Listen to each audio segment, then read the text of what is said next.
Hello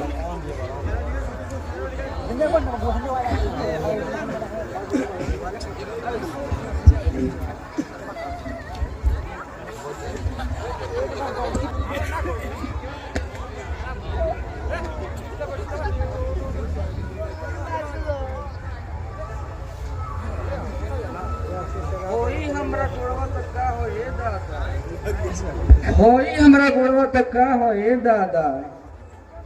का जन कवन दो हमरा दुआरिया पर जो टोटरम कर देले बाड़ा सन आ एक तो में ता सहारा आ दूसरे में हमर खर दिन आ तीसरे में हमर गोड़वा टटाए लागल ए दादा आई हो माई आई हो दादा बाबूजी ए बाबूजी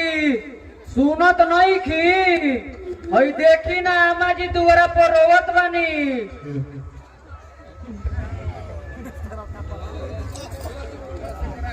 का हो गल तहारा होई सब सामानवा दुआरिया पके ले रहा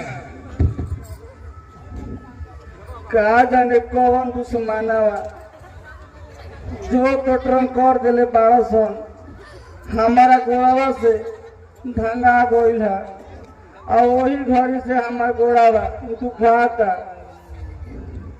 आई हो माई कंचन तू इनका के घर में लिया जा हम ओझा सिंह के लिया के आवत बानी हाँ कोनो लइकन फैकन से धंगाए मत दियो तनी हमार गमछिया आ लठिया लेके आवत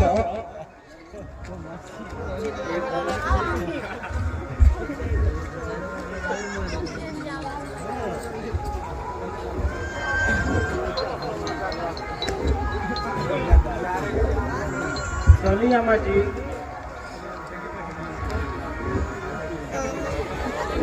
अरे रुको हो उठो के जा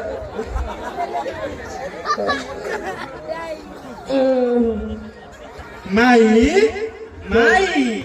ई तोरा का हो गई माई माई तोरा के बीची कमर लसिया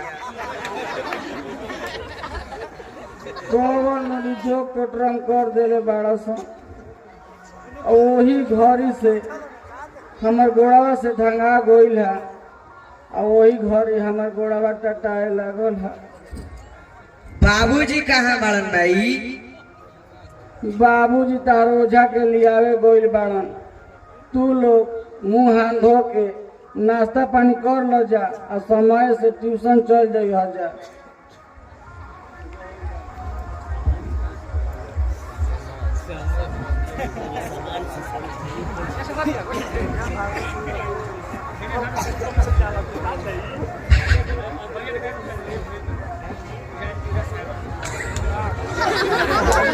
का हो भौजी कैसन जीव बा क्या कहिए ओझा बबुआ का जाने कौन नतिया कौन राड़ी मधवन हमारा दुआरिया पर जो टोटरम कर देले बाड़ा सन और वही घड़ी हम लंघा गुला गोड़वा से हमारा और वही घड़ी से हमारा गोड़ टटाता ये ओझा बबुआ भौजी तू ज्यादा सोके करेलू हमारा तो बुझाला कि तोहार 24 घंटा भूते दूत में नेह डूबल रहेला। अच्छा हम झाड़ देत बानी ठीक हो जाएंगे बच्चा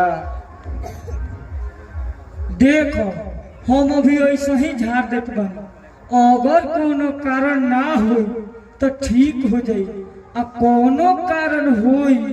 तो मम्मीला फांसी देखो ये बच्चा हमार जिंदगी अब तो हरे हाथ में बा एगो टलिया में अक्षत आ चावल आ बीड़ी आ 21 रुपया लेके आई तो कंचन जा सब सामान ले आओ, हमारा बगलिया में 100 रुपया हुई लेते आई।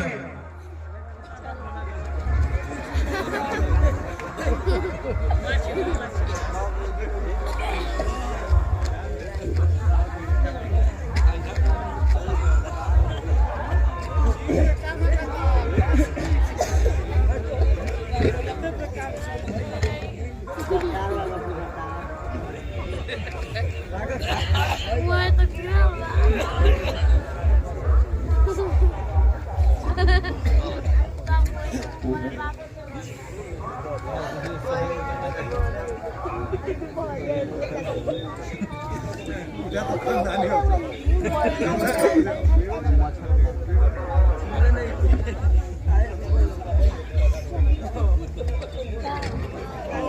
अरे असले हो खाबू सैरिया माई जो नजरिया न दे तू हो